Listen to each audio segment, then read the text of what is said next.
How has this had any effect whatsoever on this?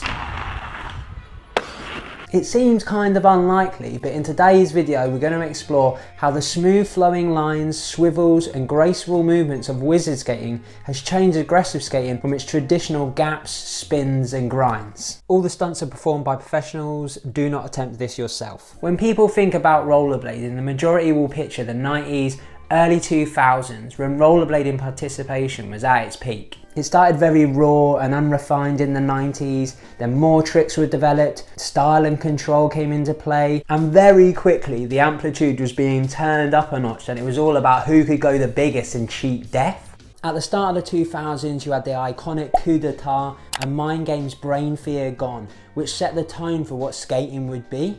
Although Dustin Latimer's and Chris Farmer's skating, in words, would push the envelope of creativity and obscurity, grinds, gaps and spins was still the main dish, and this was never more evident than in 4x4's Leading the Blind and KFC 3's Straight Jacket, two of the biggest hammerfests rollerblading has ever seen. That was nuts.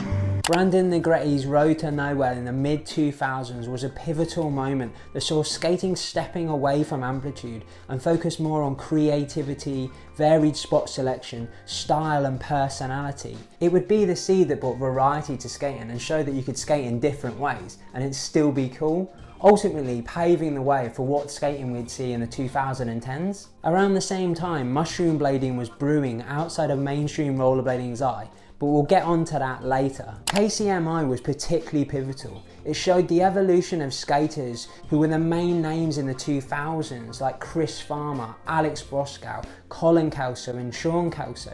They could drop hammers, but they were taking a more creative, less traditional approach to their skating now, and it seemed to signify that skating was changing and it was a first for something more. KCMO was filmed from 2013 to 2014, which also coincides with the release of the first wizard frame from our man Leon Basin. If you're into the vids and you want to support me, you can give us a like. I've also got merch you can get your hands on. There's a Patreon, or you can become a channel member from like $2.99 a month, sneak peeks, exclusive videos, that kind of good stuff, and the support really helps. So who is Leon Basin and what's a wizard frame? Leon is the Russian-born, Israel-raised, Vancouver-living creator of the wizard frame. A keen, aggressive skater who can actually be spotted in VG4 Brass Monkeys when he bunked off school to catch up with Arlo Eisenberg and Rawson Riviera. He started a skate shop called Shop Task, saw the demand for rec skates so ended up selling a rocker then, realised the quality was pretty shoddy so was like, I know what to do. Let's move on to speed skates. The quality was better, but people felt that they were skating around on top of Ferris wheels and the cuffs weren't actually that supportive. Seba was the answer.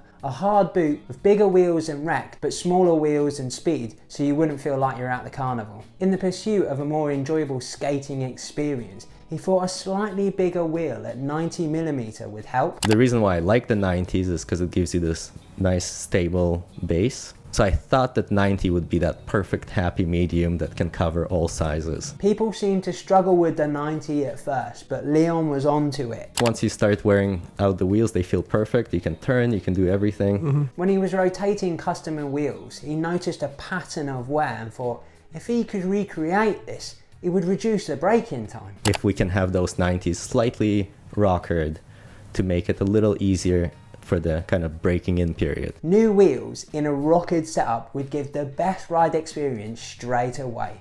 So he invented the wizard frame to do exactly that. That was kind of the idea for the wizard. The natural rocker frame was made to solve customer issues and bring enjoyment back to rollerblading by providing comfort and the most versatile experience. The longer frame and wheel placement meant increased maneuverability and stability. The larger wheels allowed you to attain higher speeds, a better glide, enhanced shock absorption, resulting in better flow. It was like a mix of hockey, speed, rec, slalom and trick. Not specific to one, but excellent for all. You could pull off flowing movements as if you were ice skating or skiing, combining body weight position with the wheel edges to catch momentum and transfer energy in all different directions. These attributes would provide the potential for new, wizard-centric maneuvers, and this is when you start to see aggressive skating and wizard skating inspiring each other.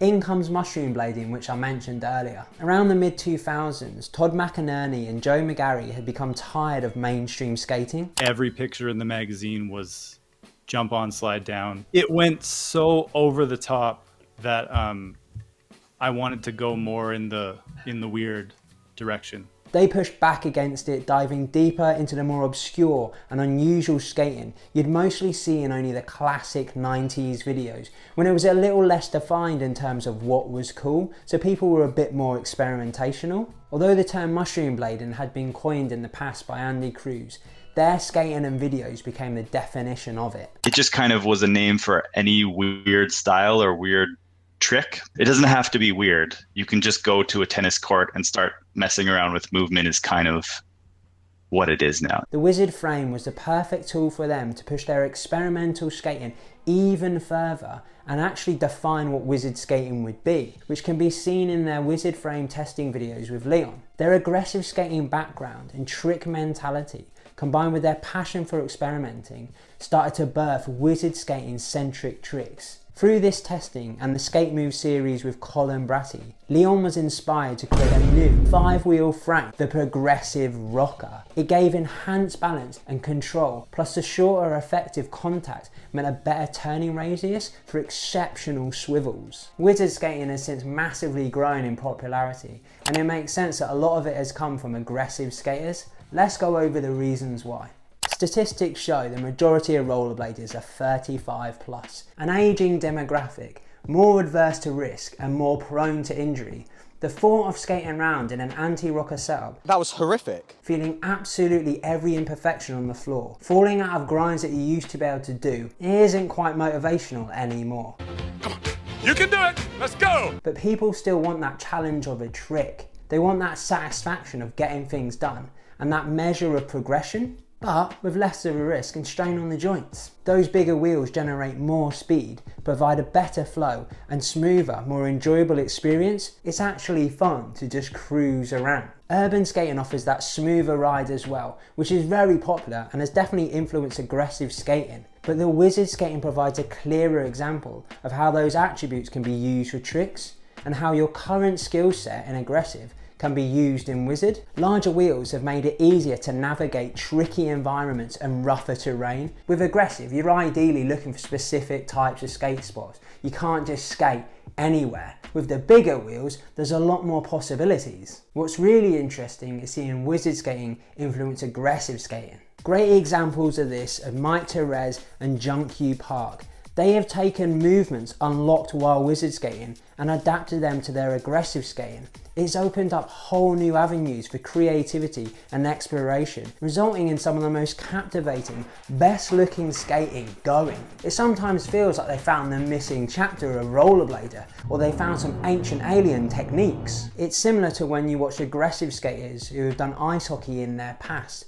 They've just got more awareness and control of the skates. It's like they've had an extra couple of decades experience, and Wizard skating is a turbo version of this. Figures like Witzemann and Colin Kelso have also taken to the Wizard skating, with Mikkel even using it as part of his USD Pro introduction edit. I sort of had like an epiphany when I saw people like Leon and Stu doing like some of the wizard blading stuff. They had both previously shown an aptitude towards technical movement, but the Wizard skating has clearly extended that. Maybe the magic with rollerblading is seeing people be able to spin on the ground without leaving the ground. And when I saw the swivels, the gazelles, the lions, toe presses, heel presses, where people were finding creative ways to use the ground, I thought to myself, as like a traditional tech ledge skater, like, I need to reimagine how I'm going to skate, how I skate, and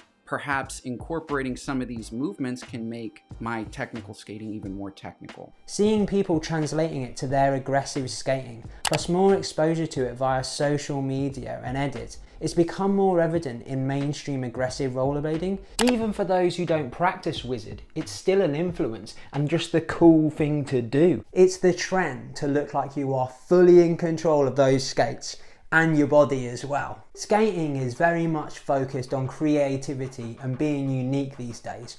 With 30 years of rollerblading under our belts, it can feel like you've seen a lot of it before. So doing something different is a great way to stand out. Adopting Wizard skating techniques can give you that edge. There have always been creative skaters that have bucked the trend and gone against the mainstream, from Nick Riggle to Latimer, Charles Dunkel to Scott Blackmore, Ollie Short to Colin Martin and Walt Austin. The mushroom blading boys offer up a whole host of creative skating, but the wizard skating shows there is even more possibilities, especially with the right setup. Beyond just the tricks, I think wizard skating has influenced people to actually experiment with their aggressive setup, knowing how much of a difference bigger wheels can make, not just in terms of flow, but dynamic movements and longer lines. You can skate on more raggo looking surfaces as well. And like I said before, although this can also come from doing a little urban skating, I think wizard skating has clearer and better examples of potential. The cooler marketing of it all through things like JK in 5D with them skates, Brain Dead and wizard skating probably has a significant effect as well. Traditional moves is aggressive skating's bread and butter, and it'll always be that way, but people are also now looking for something new. There is a lot more value put into skaters who look like they have full control of their skates and can use them to their full potential. It's cool to be really good at skating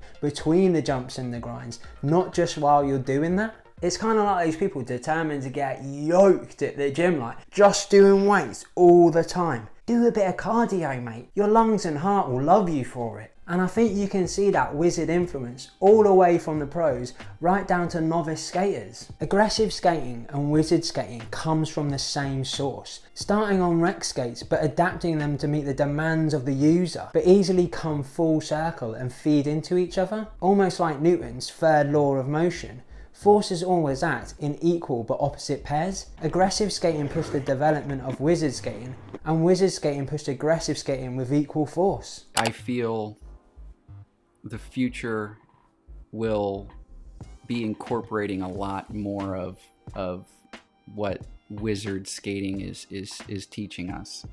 I definitely see that being incorporated into aggressive a bit more. Do you wizard skate and has it influenced your aggressive skating? Cheers for watching the video. Big shout out to my Patreons. Without your support I couldn't continue to do these videos. You can join them from as little as £3 a month, exclusive videos, sneak peeks, all that kind of good stuff. Here's a couple of other videos you can watch in the meantime. We'll be back soon. I'm going on holiday. Spotty dog.